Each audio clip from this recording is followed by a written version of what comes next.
Bonjour à tous, bonjour à toutes. Je vous propose de faire connaissance avec quelqu'un qui gagne à être connu. Quelqu'un qui œuvre pour le bien commun. Des ailes au talent, c'est une série de portraits d'hommes et de femmes dont l'énergie et le parcours méritent d'être racontés. Des portraits littéraires. Nous avons choisi de donner la parole à des écrivains et écrivaines. Chaque épisode de ce podcast est donc le fruit d'une rencontre entre un talent et une plume. La première saison des Ailes au talent est consacrée à l'enfance. L'auteur que vous allez entendre dans cet épisode, c'est Baptiste Beaulieu. Et voici celle dont il a écrit le portrait. Je m'appelle Cécile Vallat. Je dirige le programme La Touline d'apprentis d'Auteuil qui soutient des jeunes de 18 à 25 ans qui sortent de l'aide sociale à l'enfance. Notre action vise à éviter les ruptures de parcours et permettre à chaque jeune de se construire sa vie d'adulte telle qu'il la souhaite.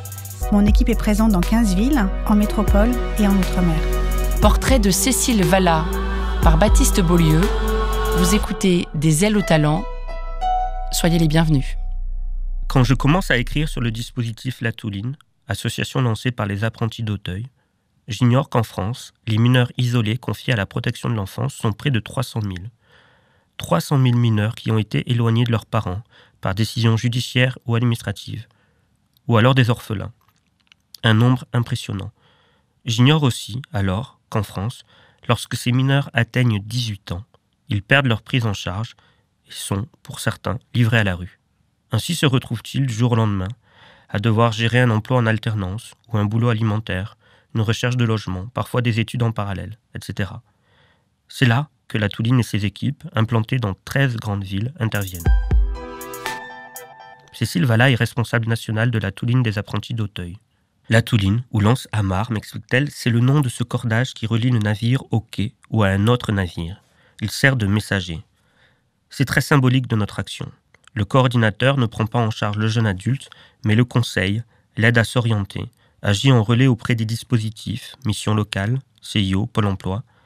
Chaque coordinateur est appelé à suivre une cinquantaine de jeunes, dont la moitié de manière plus soutenue, notamment ceux qui ne viendront pas spontanément, même s'ils ont des besoins, et vers qui il faut donc aller. Mais pour avoir une idée un peu plus précise de leur mission, de la façon dont ils la mènent, j'ai voulu interroger le pourquoi. C'est la première question que je pose ce jour-là à Cécile Vallat. Je veux savoir pourquoi on fait ça. Pourquoi on fait ce métier-là et pas un autre. Elle rit, un peu gênée par la confession qui va suivre. Elle m'explique qu'elle ne peut parler que pour elle, ce que j'entends. En ce qui la concerne, elle n'a pas choisi ce métier-là, c'est ce métier qui l'a choisi. Parce que cela me prend aux tripes, dit-elle, la voix émue, au bord de se briser. Je ne sais pas comment dire autrement. Il s'agit de quelque chose de viscéral. Oui, elle éprouve ce sentiment d'une société fragmentée, séparée entre ceux qui naissent chanceux et ceux qui, par leur histoire, leur situation, qu'elle soit familiale, sociale, culturelle, tirent de mauvaises cartes sur la ligne de départ. J'ai parfois le sentiment que nous vivons dans des mondes parallèles, fracturés, dit-elle. Elle a raison. Je comprends. Ça me parle, bien sûr. En tant que médecin, ce sentiment, je l'éprouve parfois au contact de mes patients. L'impression flottante, étrange, que dans cette société, nous vivons de plus en plus les uns près des autres, mais pas les uns avec les autres. Parce qu'il existe des frontières, invisibles, entre les êtres, frontières que les hasards de nos naissances dressent patiemment, et ce, bien avant même notre arrivée, ou même celle de nos parents. La Touline serait un moyen de créer des ponts. C'est ça qui me plaît dans ce métier. Et elle ajoute cette phrase bien plus importante et profonde qu'il n'y paraît en première lecture. Je veux montrer que l'entraide, c'est naturel. Arrêtons-nous un instant et relisons à voix haute ce qui vient d'être dit.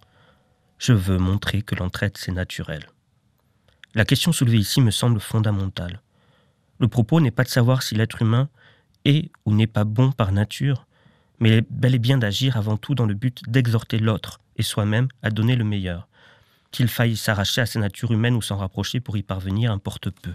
Et c'est là toute la force du discours de mon interlocutrice, Cécile Vallat, et de son association dépendant des apprentis d'Auteuil.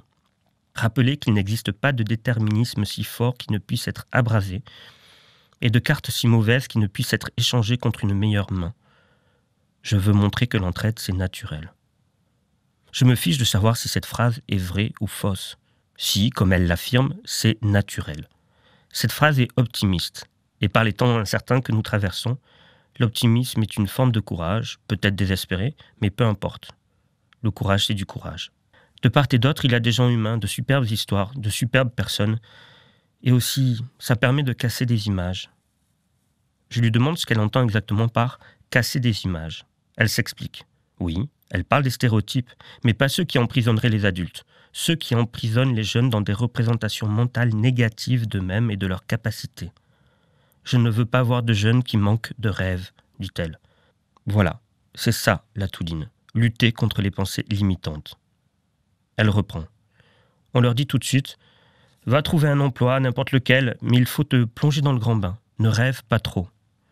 J'entends à sa voix combien elle trouve cette idée-là insupportable. Priver un jeune de sa capacité à s'imaginer autrement ou ailleurs. Priver un jeune de sa capacité à espérer en un meilleur. Pour elle, c'est non. C'est une souffrance, une injustice devant être réparée. Il y a ce jeune à qui on a dit à 18 ans « Toi, typiquement, tu ne seras pas médecin. Quant aux écoles de commerce, faut pas trop rêver non plus. » Et cela, ce discours rabaissant, enfermant, les jeunes l'intègrent et elle trouve ça terrible. De l'autre côté, de celui des gens bien nés, beaucoup seront incapables de réaliser combien la vie n'est pas qu'une affaire de réussite personnelle, mais aussi, et surtout sans doute, d'environnement, de bonnes rencontres. Tout n'est pas toujours lié à l'énergie ou la bonne volonté des individus. On pourrait extrapoler la phrase de Spinoza. L'être humain se croit libre, car il ignore les causes qui le déterminent. L'être humain bien né se croit libre de réussir, car il ignore les causes qui l'auraient déterminé à échouer. Il existe des contextes facilitateurs dans la vie, c'est une évidence. Et ces contextes, si on n'en jouit pas, tu auras beau être génial, avoir une force incroyable, tu peux vite te retrouver dans le besoin ou empêtré dans des situations compliquées, me dit-elle. Je comprends qu'on touche du doigt ce qui fait le cœur de son dispositif. Apporter au bon moment le petit déterminisme positif dans la vie de jeunes adultes qui en ont manqué cruellement. Voilà. L'association est là pour les jeunes majeurs qui manquent de soutien. Qui un oncle, qui un ami, qui un parrain, etc. Bref, quelqu'un qu'on peut appeler pour dire « Écoute, je suis dans la galère, je ne sais pas comment remplir ma déclaration d'impôt. » Ou « Écoute, j'ai une convocation pour tel truc et je ne sais pas comment m'y prendre. » Ou « Écoute, je n'arrive pas à comprendre ce document administratif qu'on me demande de remplir pour pouvoir prétendre à telle ou telle formation. » Le but est de faciliter la capacité chez ces jeunes à mobiliser leurs ressources et leur permettre, littéralement, de passer à l'étape suivante. Et qu'est-ce que la vie, si ce n'est une succession d'étapes ? Le programme Touline est spécifiquement dédié aux jeunes majeurs, un âge délicat où on n'est plus un adolescent, pas tout à fait un adulte mature non plus, et soumis à un tiraillement entre l'enfance qui s'en va et l'âge adulte, redoutable, redouté, et ses complexités administratives. Ces jeunes sont pleins d'envie, pleins de ressources, mais le monde en face est si vaste, si complexe, on n'a pas forcément les codes tout de suite. Encore plus quand on a eu un parcours familial difficile, qu'on a changé de foyer ou de collège 2, 3, 4 fois, avec une perte de repères. On n'a plus les mêmes copains, on n'a plus les mêmes ressources stables, c'est un peu comme un grand vide et on est forcé de sauter dedans. La Touline, ça ne te colle pas des ailes dans le dos, mais ça te rappelle juste que oui, tu as déjà des ailes et que tu peux t'en servir tout seul. Et là encore, on touche du doigt la subjectivité de notre société quant à l'attribution d'un âge arbitraire, séparant la minorité de la majorité. Cet âge charnière, le jeune majeur. Qu'y a-t-il de plus législatif que l'âge ? Qu'est-ce qui fait qu'à partir de 18 ans, nous cessons d'être un enfant ? C'est la loi, mais ça ne veut rien dire. L'autonomie, quand on sort à peine de l'enfance, n'est pas toujours acquise, et ce quand bien même l'enfant, le jeune adulte, paraît disposer, du moins sur le papier, d'une assise sociale stable. Étudier 1 an à la fac, se rendre compte qu'on n'aime pas, ou que ce n'est pas fait pour nous, ou que ça ne marche pas, ils le vivent mal, me dit Cécile Vallat. L'erreur est vécue comme un échec, pas comme une opportunité d'expérience. Quand ces jeunes viennent, la question qu'on leur pose, c'est « Ok, tu as 18 ans, tu t'es ou on t'a embarqué là-dedans, mais toi, là, au fond, c'est quoi ce dont tu as envie, le rêve qui te porte ?» La voix de mon interlocutrice se brise une nouvelle fois. Je me bats, on se bat pour les rêves de ces jeunes. Un gamin arrive et me dit qu'il est boulanger. Super, filière courte, un boulot à la clé, mais s'il me dit, et ils nous le disent, que son rêve à lui, c'était de, je sais pas, devenir pompier, il faut l'entendre. Et lui permettre de s'approprier la vie, sa vie, celle qu'il attendait, et qui lui a fait fou bond, parce que la vie jusqu'à présent lui a apporté d'autres réalités, contraignantes et court-termistes. Et ça passe par lui filer un coup de main, en gérant des contraintes qui lui paraissent parfois insurmontables. Notre rôle, il est là, m'explique-t-elle. Rappelez que si, tout est possible. Semer des graines, des discours contradictoires aux pensées limitantes, leur demander « Pourquoi tu dresses en toi ce mur devant toi ?» Cécile pense que c'est ce que la société leur a transmis, cette limitation-là, à la fois sociologique et existentielle, qui tient en une phrase terrible « Sois raisonnable ». Oui, bien sûr, raisonnable il faut l'être, mais si tu as une envie, un rêve, ne pars pas vaincu d'office. Et lutter contre les déterminismes sociaux ou les phénomènes de reproduction sociale, c'est accroître le champ des possibles et les libertés individuelles. Cécile se souvient de cette amie qui lui a dit une fois, en parlant de son travail, « Tu sais, Cécile, pour ces jeunes-là, avoir leur bac, c'est déjà super. Vous vous rendez compte combien c'est limitant ? Ils accepteraient ce « c'est déjà super » pour leurs propres enfants, vous croyez ? Ils se diraient « elle va être standardiste, c'est génial pour elle », vous croyez ? Alors oui, compte tenu du parcours difficile, douloureux que ces gosses ont eu, on peut considérer ça suffisant, donc génial. Mais dans l'absolu, non, ce n'est pas génial, me dit Cécile. Et je n'aime pas ça, ce regard sociétal sur ces jeunes précarisés.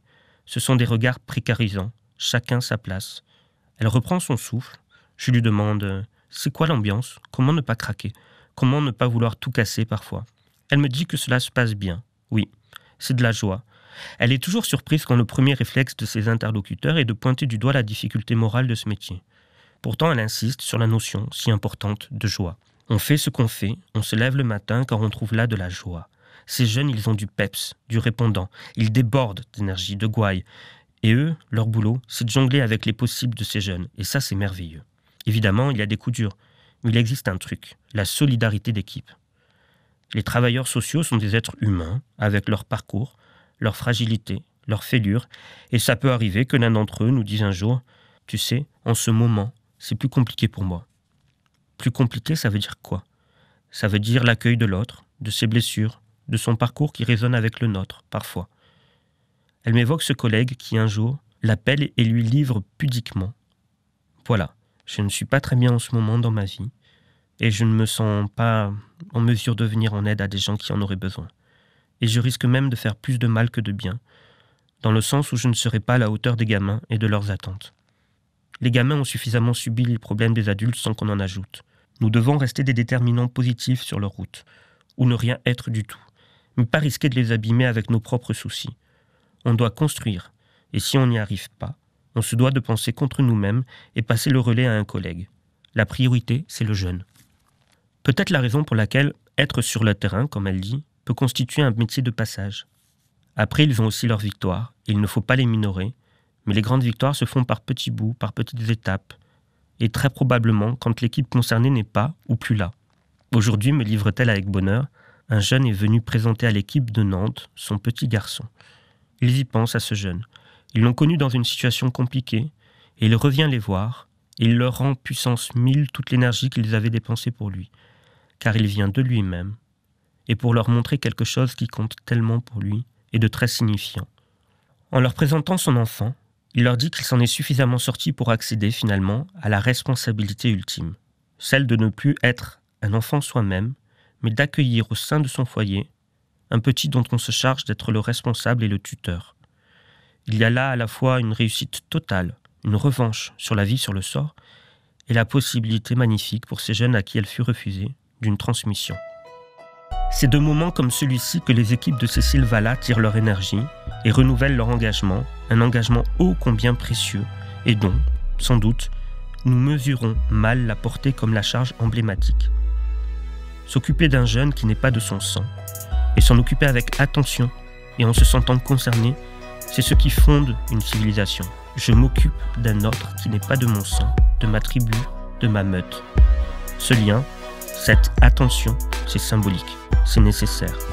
Cela donne confiance en l'être humain. Et la confiance, c'est ce qui peut sauver l'avenir. C'était le portrait de Cécile Vallat, un texte écrit et lu par Baptiste Beaulieu. Des ailes au talent est un podcast de la Fondation Bettencourt-Schweller, réalisé par le Studio Radio France.